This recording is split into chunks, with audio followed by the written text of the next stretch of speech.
كتاب جاءنا في دفتيه من الإعجاز ما امتدت قرون.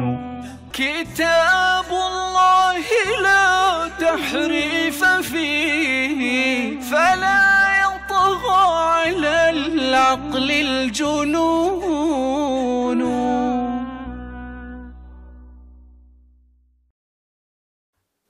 السلام عليكم.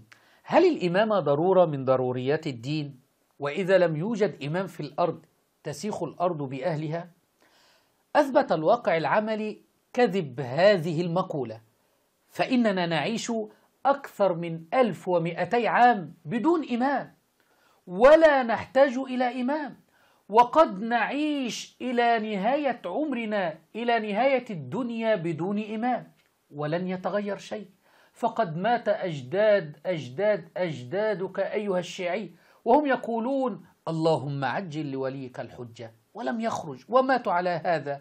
فيمكن أن نعيش إلى آخر الدنيا بدون إمام ولن يتغير شيء.